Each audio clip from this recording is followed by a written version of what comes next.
kagaya ng dati, araw na naman ng Lunes, ang amin pong tema nung nakaraan at mukhang may nagustuhan nila yung tema natin nung nakaraan tungkol Tama po yan, Brother Arnold. Tungkol sa iglesia, di ba?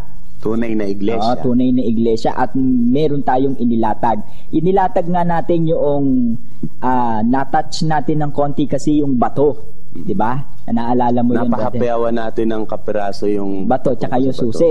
Yung susi. Kaya nga itutuloy na natin ngayon ang atin pong tema ngayon. Naku, napakaganda po nito. Papacy. Tungkol po sa ating mga Santo Papa na isa sa mga kinu-question ng ating mga kapatid na nahihiwalay sa ating pananampalataya na yun daw Santo Papa natin ay hindi lehitimong kahalili ni Apostol Pedro. Ayan, kaya tatalakayin natin ngayon. Ayan. Paano natin sisimulan to, Brother Tony? Ayan. Sisimulan natin sa ganito ang pagkakasabi. Ang punong saserdote ng Lumang Tipan na itinalaga ng Diyos sa isang natatanging gawain ay halos kahalintulad ng sa Bagong Tipan. Gawain iniwan ng Panginoong Hesus sa kanyang mga apostol na sa kasalukuyan ay tinatawag nating Santo Papa. Ibig mong sabihin, yung inihula sa Lumang Tipan ay mayroon ding kahalintulad o kaganapan dito sa Bagong Tipan. Ngayon, saan ba natin mababasa yan, Brother Tony, sa Biblia? Yung hinggil sa mga pare o sa mga saserdote ng sa Lumang Tipan. Unahin natin ang nakasulat sa Deuteronomio 17:8 hanggang 12 na nagsasabi, kung magkakaroon ng totoong mahirap na bagay sa iyo, sa paghatol ng dugo't-dugo, usap at bugbog at bugbog, na bagay na pagkaalit sa loob ng iyong mga pintuang daan, ikaw nga'y titindig at sasampa sa dakong pipiliin ng Panginoon mong Diyos. At ikaw ay paroroon sa mga saserdote ng mga Levita at sa mga magiging hukom sa mga araw na iyon. At iyong sisiyasatin at kanilang ipakikilala sa iyo ang hatol ng kahatulan. At iyong gagawin ayon sa tinig ng hatol na kanilang ipakikilala sa iyo mula sa dakong yaon na pipiliin ng Panginoon, at iyong isasagawa ayon sa lahat ng kanyang ituturo sa iyo, ayon sa tinig ng kautusan na kanilang ituturo sa iyo at ayon sa kahatulan na kanilang isasaysay sa iyo. At gagawin mo, huwag kang liliko sa hatol na kanilang ipakikilala sa iyo, maging sa kanan o kaliwaman. Alam mo, may pinahihiwatig itong talatang ito sa Biblia. Alam mo kasi medyo natawa ako ng kaunti. Kasi napakaganda nung binabasang talata. Tungkol ito dito sa yung ex-cathedra. Yun na yung pinahihiwatig dito sa Deuteronomio, di ba? Yun na yung pinahihiwatig Kaya alam, may nag-text sa akin, kaya ako medyo nangiti kanina, kung mawalang galang na Brother Tony, sisingit ko lang. Ang sabi dito, tanong ko po, bukod kay Darna, may kasamahan ba kayo na tumalo kay Valentina sa debate? Suma ng Bulacan, Katoliko. natawa ako. Meron daw ba tumalo doon kay Valentina? Yung alam mo na, kilala mo na yun. Mahilig sa AAS. Mahilig sa AAS. Yung probinsya niya, nawawala yung H. Mamaya na po natin tatalakayin yan. Ipagpatuloy natin ito. Ibig sabihin, merong ipinakikilala, sabing ganon, yung saserdote ang hahatol kapag mayroong totoong mahirap na bagay sa paghatol. Dugot-dugo, usap at usap, bugbog at bugbog, na bagay na pagkakaalit sa loob ng iyong mga pintuang daan. Ikaw nga'y titindig at sasamba sa dakong pipiliin ng Panginoong mong Diyos. Pagkatapos yung later part ng talata ng Biblia, sinasabi, ang di ba? Makikinig sa saserdote na tumatayo upang mangasiwa sa harap ng Panginoon mong Diyos o sa hukom, ay papatayin nga ang taong yan. Hindi ibig sabihin yung pagpatay na to naganap dito sa sangkakristyanuhan. Ngayon, meron pang isang binanggit, Brother Tony, yung kay Propeta Malakias naman. Ito gawain talaga to ikineklaim to ng iba ang ang sabi nila, ang ilan. May tanong lang ako, maiksi ba yung isang paa niyan? Hindi, kasi, di ba sasabihin, ang katumbas ng saserdote, dito sa lumang tipan ay ang mga ministro. Yun ang banat nila eh. Pero pakibasa mo nga, Brother Jay, sa Malakias 2:7. Ano ba ang sinasabi rito? Dito sa Malakias 2:7, sapagkat ang mga labi ng saserdote ay dapat mangag-ingat ng kaalaman at kanilang marapat hanapin ang kautusan sa kanyang bibig, sapagkat siya ang sugo ng Panginoon. Ayun. Ang kinuha kasi nila ron, Brother Tony, yung terminolohiyang sugo. Kasi pinaniniwalaan nilang sugo. Kaya ang tinutukoy na saserdote rito ministro. Hindi ba totoo, kapatid? O, di ba? Ano sasagot mo? Siya nga po. Di ba? Yun ang sasagot mo ngayon. Ngayon, hindi po totoo kasi ang tinutukoy dito sa saserdote, di ba, Brother Tony? Ngayon, sa papaanong paraan natin masasabing ito'y natupad pagdating sa bagong tipan? Kasi meron sinasabi sa aklat ng mga yung sumulat ng epistola ng mga taga-Ebreo, yung mga Hudyo yan. Ano ang sabi diyan? Sapagkat ang kautusan na may isang anino ng mabuting bagay na darating, hindi ang tunay na larawan ng mga bagay, kailanpaman ay di maaring magpasakdal sa mga nagsisilapit sa pamamagitan ng mga hain na laging inihahandog. Kasi yung mga saserdote naghahain di ba?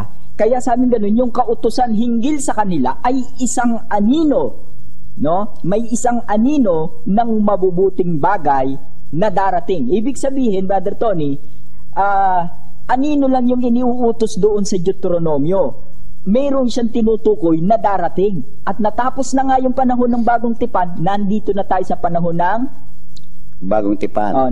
Tapos sa pala yung panahon ng lumang tipan, nandito na tayo sa bagong tipan. Kaya nga, natupad na yan sa katauhan ng ating Santo Papa at ng mga kaparian. Ngayon, ano ba yung doktrina natin hinggil sa Santo Papa? Doon mo muna tayo mag-concentrate sa Santo Papa. Ano ba yung doktrina natin dyan, Brother Tony? Ang una nating ibibigay sa ating tagapakinig, ganito ang sinasabi. Christ appointed the Apostle Peter to be the first of all the apostles, and to be the visible head of the whole church by appointing him immediately and personally the primacy of jurisdiction. Primacy of jurisdiction. Ang sabi dyan, Brother Jay, pakipaliwanag mo nga sa akin yung yan sinasabi dyan, Brother Jay. Malinaw naman na talakay natin yung nakaraan, yung sa ang Panginoong Jesucristo ang nag-appoint, yun nga personal personal. Kay Pedro. Yan yung sinasabi dun sa 16, 18 ng Mateo na natalakay na natin.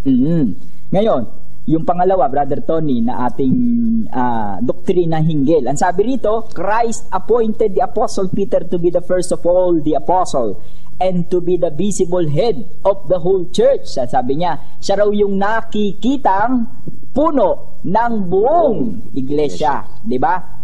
Mayroon siyang primacy of jurisdiction. Number 2, Brother Tony. Ano sabi dyan, Brother Tony? Brother Tony. According to Christ's ordinance, Peter is to have the successors in the primacy over the whole church and for all time. Ano ibig sabihin niya, Brother Jay? Sabi rito, si Apostol Pedro magkakaroon ng kahalili o hindi naman tatawag dito. Sa English kasi, successor. Ano ba yung mas magandang salita? Kahalili. Doon sa buong iglesia. Kasi, siyempre, alam naman ng Panginoong Jesucristo na mamamatay si Pedro. Alam nga naman pag namatay siya, buwag na rin yung iglesyang itinatag niya. Ang galing mo talaga, Brother Jay. Number 3, Brother Tony. Okay. Number 3, ganito naman. The Pope possesses full and supreme power of jurisdiction over the whole church, not merely in matters of faith and morals, but also in the church discipline and in government of the church. Ayan, ang ganda ng paliwanag dito sa pangatlo, di ba? Nagtataglay raw. Ano bang ibig sabihin nito, Brother Jay? Pakipaliwanag mo nga. Sige. Mas maganda yan, ikaw ang magpaliwanag yan. Ng kabisado ang sabi kasi nito, mukhang ibinato mo yata sa akin pabalik. Ang sabi rito, the Pope possesses full and supreme power of jurisdiction. Yung pamamahala, taglay-taglay ng Santo Papa sa buong iglesia, hindi lamang hinggil sa mga bagay ng pananampalataya at ng moralidad, kundi sa disiplina at sa pamamahala sa buong iglesia. Itinagalog ko lang, tatagalogin mo lang naman maipapaliwanag mo na, di ba? Number 3. 4. Number 4, Brother Tony. Ang ikaapat, the Pope is infallible when he speaks ex cathedra. Ayan, ibig sabihin po nung ex cathedra sa kanyang luklukan. Kaya pag nagsalita ang Santo Papa sa kanyang luklukan, hindi po ibig sabihin ito yung pag nakaupo yung Santo Papa, hindi ho. Kapag ginagamit niya yung kanyang otoridad bilang puno at kahalili ni Apostol Pedro, siya ay nagsasalitang may otoridad. Ayan. Ito po yung doktrina nating mga Katoliko. Kasi marami hong naliligaw dyan Kala nila, hindi infallible, hindi nagkakamali ang Papa, ibig sabihin, para sa kanila, hindi nagkakasala. No? Sabi nila, kita mo na meron kayo Santo Papang masama ang naging pamumuhay. Kaya nga, hindi totoo na siya isang infallible. Di ba? Hindi pala niya naintindihan, dakdak siya ng dakdak doon, di ba? Kaya po nililinaw namin para pag umatake sila, pag atake nila, sasabihin, ngitian niyo lang, sabihin niyo, Manong Pastor, hindi niyo po naintindihan yung sinasabi niyo. Kaya ulitin natin, angkop na angkop sa kanila yung sinabi ng Panginoon. Naalala mo yung talata na yun, no? Patawarin mo sila sapagkat hindi nila nalalaman ang kanilang ginagawa. Angkop na angkop yan sa kanila. Ngayon, pumunta tayo sa pagtutol ngayon. Ayan. Alam niyo, tapos na kami rin sa mga tumutol na mabababaw ang isip Kaya kumuha kami ng medyo tumutol na medyo mataas-taas naman ang pinag-aralan. Ba't mo naman nasabi na mataas ang pinag-aralan nito? Doktor ng teolohiya, ng filosofiya ito. Ng anong? Ano ba yung Baptist? Baptist. Alam mo, natatakot ako Baptist yan. Hindi, bago siya maging Baptist. Pari siya. Kaya umalis siya ng pagiging Katoliko, pagkatapos nagpari siya, tapos siya doktor siya ng filosofiya, Brother Tony. Ang bigat Oo, mabigat. Pero magaang. Ang alin? Ang pangunawa. Ngayon, meron siyang atake. Alam niyo kasi nung binasa namin itong atake niya tungkol sa Santo Papa, may kredibilidad siya. Bakit?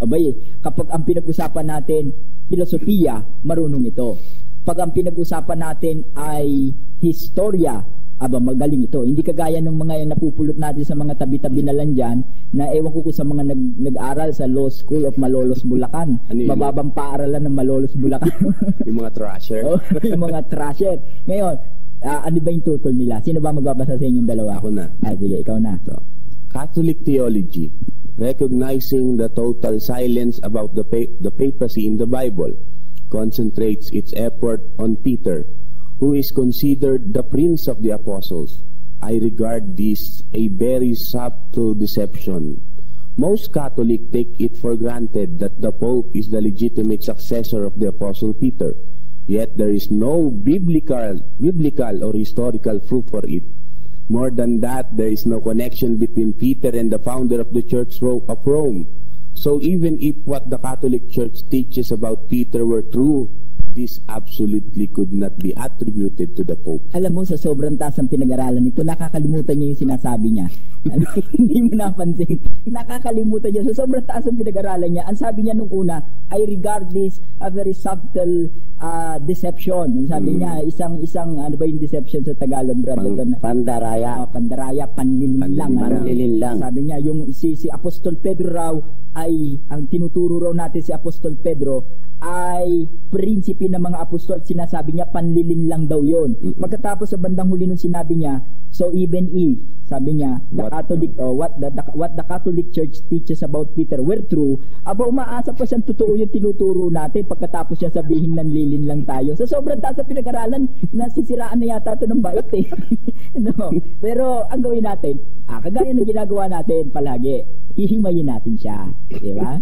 Na-atake na, kawawa na agad sa'yo eh. Bakit? Atake pa lang, tututol pa lang, mali pa yung tutol niya. Ayun nga epal pa lang mali agad di ba? Hindi naman ito lumaki sa kultura ng mga Pilipino eh. Aba, Italiano siya. Italiano ito. Kaya nga may kredibilidad siya. Tama. Diba? May kredibilidad. Hindi naman lahat ng mga galing sa ibang bansa may kredibilidad eh. Oh. Okay. Ganito naman ang masasabi nating tugon. No. Hindi, hatiin natin sa tatlo, di ba? Tatlo. Himayin nga, Ro. Himayin natin. Una, si Pedro ay hindi prinsipe ng mga apostol ayon sa kanya. Ikalawa, na ang Santo Papa ay hindi lehitimong kahalili ni Apostol Pedro. Yun ang pangalawa. Ikatlo, na wala raw koneksyon si Pedro sa nagtatag ng iglesia sa Roma. Ibig sabihin, kung si Pedro ay hindi prinsipe ng mga apostol, ibig sabihin, ano ba yung sentido natin doon sa prinsipe, Brother Jay? Yung salitang prinsipe kasi, yan sabi sa English yan, equivocal eh. Meron siyang dalawang ibig sabihin. Hindi naman dalawa, maraming ibig sabihin, di ba? Kasi iba yung prinsipeng anak mismo ng hari, iba naman yung prinsipeng sa sentido ng sa mga apostol. Ano naman yung sa sentido ng mga apostol, Brother Tony? Ang prinsipe sa sentido ng mga apostol, ito yung puno. Nangunguna sa kanila. Aba, ang sabi niya, panlilim lang daw yun. Di ang gawin natin, ibatin natin sa pagmumukha niya yung mga talata ng Biblia na si Apostol Pedro, yung unang tutur niya, ni si Apostol Pedro ay hindi nangunguna sa mga apostol, na si Apostol Pedro ay hindi prinsipe ng mga apostol. Di, batiin natin yung talata. Pero naman kasi nagsabi na hindi daw biblical ang mga sinasabi ng Katoliko pagdating kay Apostol Pedro. Di gawin natin. Paradahan natin siya ng talata. Magbasa ka ng isa. Magbigay ka ng isang argumento mo, Brother Tom. Ano yun ang argumento mo? Dito sa Matthew chapter 10 verse 25, ito sinasabi. At ang mga ito, ang mga pangalan ng 12. Ang unay si Simon na tinatawag na Pedro. Ano yung punto mo dyan, Brother Tony? Siyempre, kapag ka mayroon gagampanan ang isa na tunay na sugo ng Diyos, babaguhin yung pangalan. Hindi, Brother Tony. Yung unang pangunguna Ang pinag-usapan natin yung pangunguna Bumasa ka ng talata, ang binasa mo, yung listahan ng mga apostol. Diba? Yung listahan ng mga apostol, palaging nasa unahan yung pangalan ni Apostol Pedro. Diba? Baka isang beses lang yan. Baka si Mateo lang ang nagsasabi. Hindi naman siguro. Hindi siguro totoo yan. Bakit, Brother Tom? Sa Marcos 3, 16 hanggang 19. Basahin mo, Brother Jay. At si Simon ay kanyang pinamagatang Pedro, at si Santiago na anak ni Zebedeo, at si Juan na kapatid ni Santiago. Ibig mo sabihin, yan yung listahan din ng 12 apostol? Baka naman si Marcos nangopya kay Mateo. Humanap tayo ng iba pang saksi. Nauna lagi si Apostol Pedro. Sino pa, Brother Tony? Basahin naman natin ang Lucas 6, talata 14 hanggang 17. Ganito ang ating mababasa. Si Simon na tinawag naman niyang Pedro. Nauuna pa rin dyan sa listahan. At si Andres na kanyang kapatid. Ngayon, papatunayan ngayon natin yung kahalili ni Apostol Pedro. Bigyan mo nga ako ng argumento, Brother Jay. Tungkol dyan, mapapatunayan mo bang biblical at historical na magbibigay ka ng katibayan na yung ating Santo Papa, kahit yung Santo Papa natin sa kasalukuyan, lehitimong kahalili ni Apostol Pedro. Paano mo mapapatunayan yan, Brother Jay? Yung mga sa listahan ng mga historical yan. Historical to. Tutulan nila to kung matututulan nila. Ito nakasulat na mismo dun sa kasaysayan ng daigdig.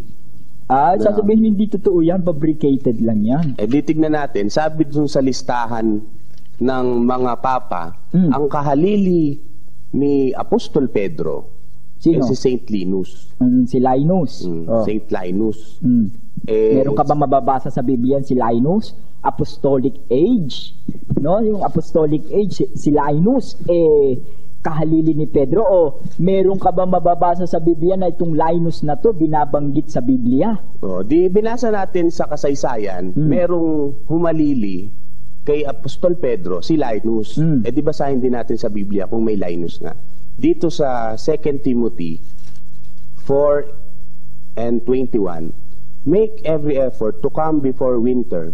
Eubulus greets you, also Prudent, and Linus and Claudia, and all the brethren. Mga tiga-Roma yan, pag si Claudia.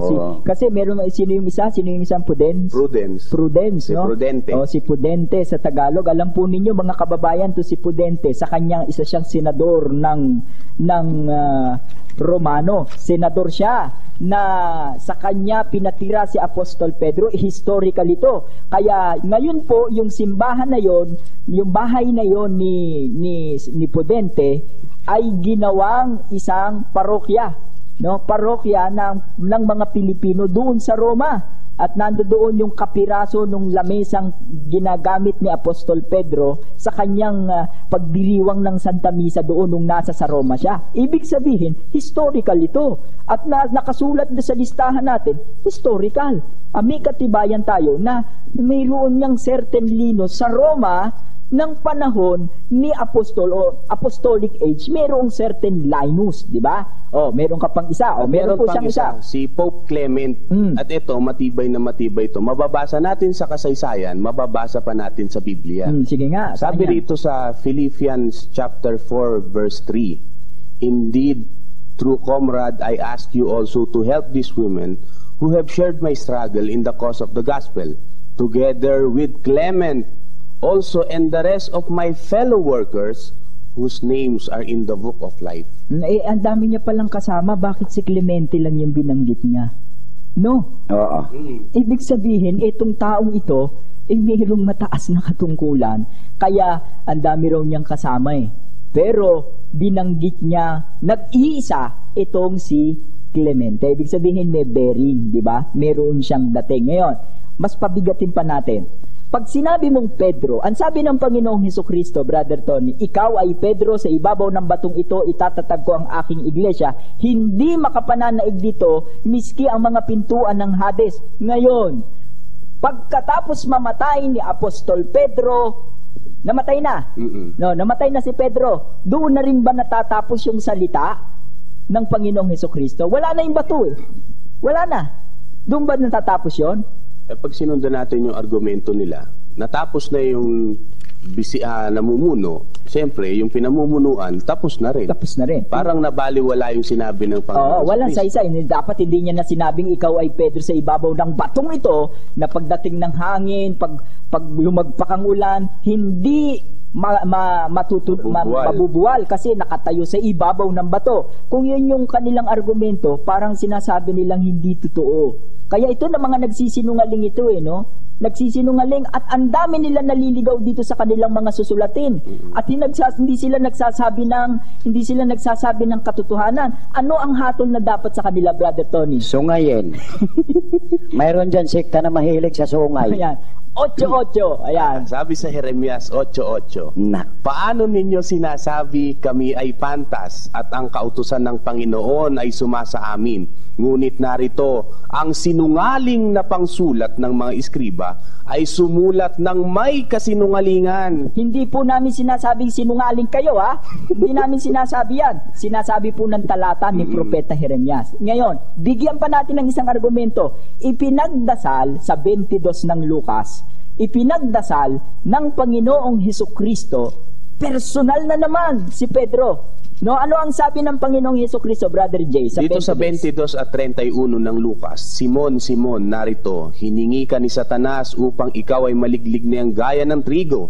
Datapwat ikaw ay ipinamanhik ko na wag magkulang ang iyong pananampalataya. At ikaw, kung makapagbalik ka ng muli, ay papagtibayin mo ang iyong mga kapatid. Namatay na si Apostol Pedro. Wala nang magpapatibay doon sa mga kapatid. Tama. Di ba wala nang magpapatibay? Kung si Apostol Pedro ay walang kahalili, wala nang magpapatibay noon ding oras na yon, natapos yung iglesyang itinatag ng Panginoon. Kung susundan natin yung argumento nila. Pero ang sabi ng Panginoong Hesukristo, di ba?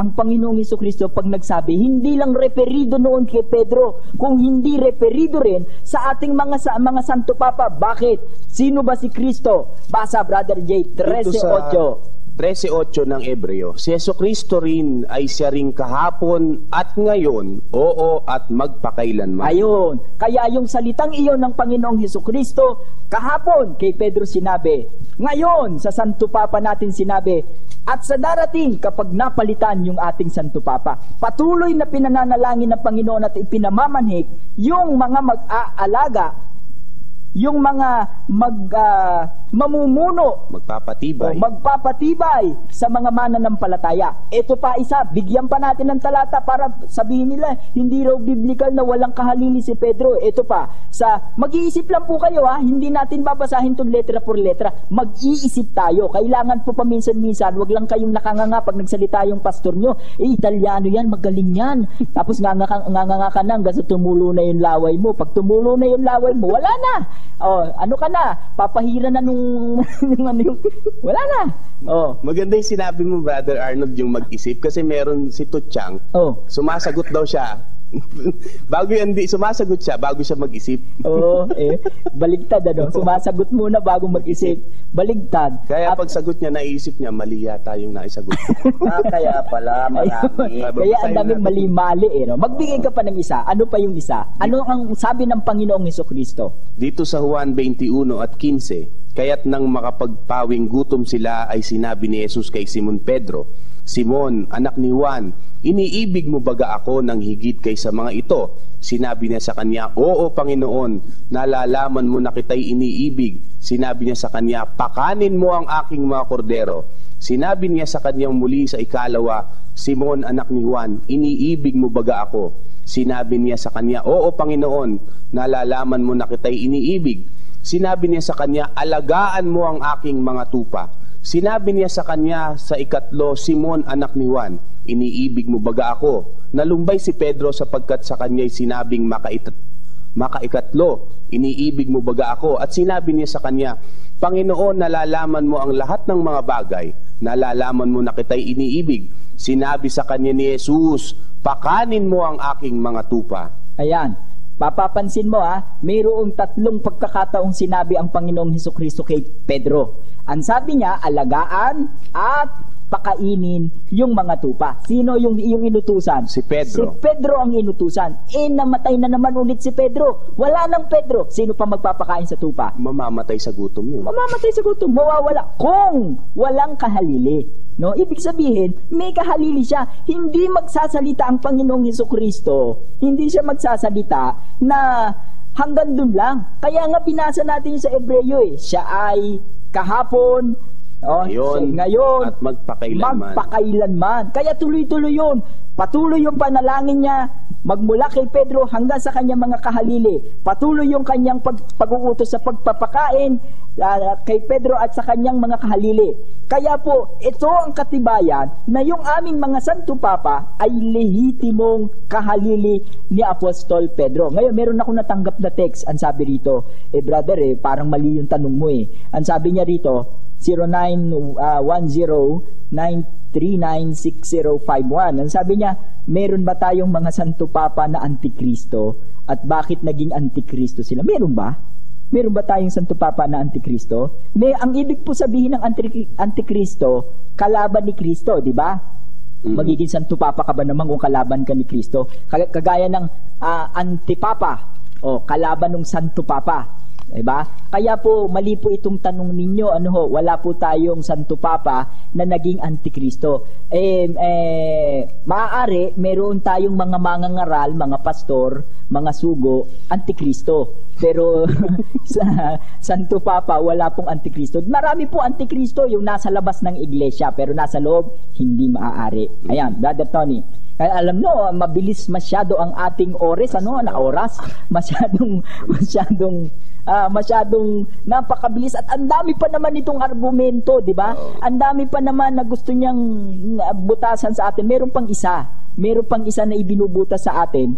yung sabi niya ay wala raw connection si Pedro at saka sa nagtatag ng iglesia sa Roma. No, 'di ba wala raw connection. Wala raw connection. O walang connection yung si San Pedro at saka yung nagtatag ng iglesia sa Roma. Aba, mukhang kilala nito yung nagtatag ng iglesia sa Roma. Aba, kabarkada niya. Sino? Aba, yun ang problema niya ngayon. Hindi kailangan siya yung nag-raise ng issue, siya yung sumagot doon sa tanong, siya yung maglagay ng burden of proof. Sino ang nagtatag ng iglesia sa Roma? Problema niya yan. Problema yan. Ayun, Brother Arnold, yun ang tinatawag pasalamikoy na haka-haka. Ano yun?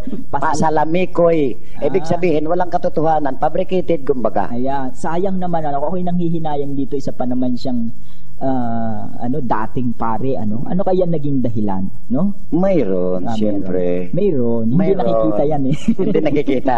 Yan. Bueno.